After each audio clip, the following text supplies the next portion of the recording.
క్రికెట్లో సచిన్ టెండూల్కర్ ఎందుకు great and ever green?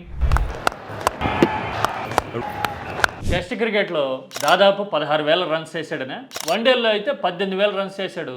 సెంచరీలు కొట్టాడు కదా. అందుకనే రికార్డ్స్ రేపో మాపో ఇంకెవరన్నా దాటితే దాటొచ్చేమో. జో రూట్ లాంటి వాళ్ళు, ఆల్రెడీ విరాట్ కోహ్లీ లాంటి వాళ్ళు వన్డేల్లో సెంచరీలు లెక్క దాటినట్టు. కానీ సచిన్ మాస్టరీని మాత్రం ఇంకెవరు రిప్లికేట్ చేయలేరు, రీప్లేస్ చేయలేరు కదా. ఎందుకని? సచిన్ ఒక 24 ఏళ్ళో 25 ఏళ్ళో ఆడి ఉంటాడు కదా. అంత స్పాన్ ఆఫ్ టైం ఇంకెవరు ఆడలేరు.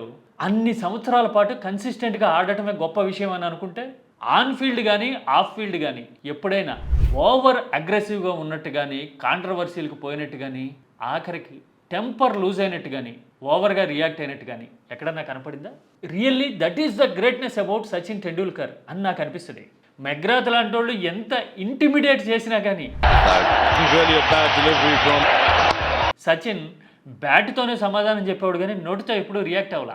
Very rarest of the rare scenarios నేనైతే చూడలే మరి కదా.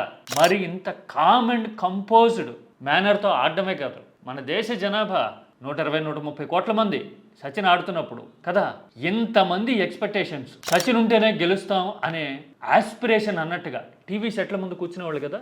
మరి ఈ ఎక్స్పెక్టేషన్స్ భారాన్ని కూడా టాక్టికల్గా మోస్తూ అంచనాల్ని తట్టుకుంటూ అన్నేళ్ళు నిలబడ్డం అంటే మామూలు విషయమా?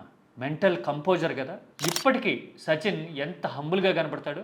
ఇవాళ రేపట్లో వరుసగా 4 సెంచరీలు చేస్తే ఓవర్ నైట్ హీరో అయిపోయేవాళ్ళు, లేదంటే 2 మ్యాన్ ఆఫ్ ద మ్యాచ్లు వచ్చినాయంటే గర్ల్ ఫ్రెండ్ పెట్టుకుని డయాస్ మీద పడుకునేవాళ్ళు, జాతీయ జెండా కప్పుకొని హార్దిక్ పాండ్యా లాంటి వాళ్ళు చూస్తూ ఉన్నాం కదా. మిడిచిపాటి గాళ్ళనే ఇలాంటి వాళ్ళని చూసినప్పుడు వారిని సచిన్ అంత గ్రేటా అని ఆ గ్రేట్నెస్ హైట్ ఇప్పటికీ పెరుగుతూనే ఉంది, ఎప్పటికీ పెరుగుతూనే ఉంటుందేమో కదా. నాకైతే అలాగే అనిపిస్తుంది. మీరేమంటారు?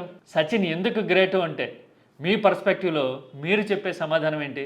అన్నట్టు ఇవాళ సచిన్ బర్త్డే కదా, విష్ చేద్దామా?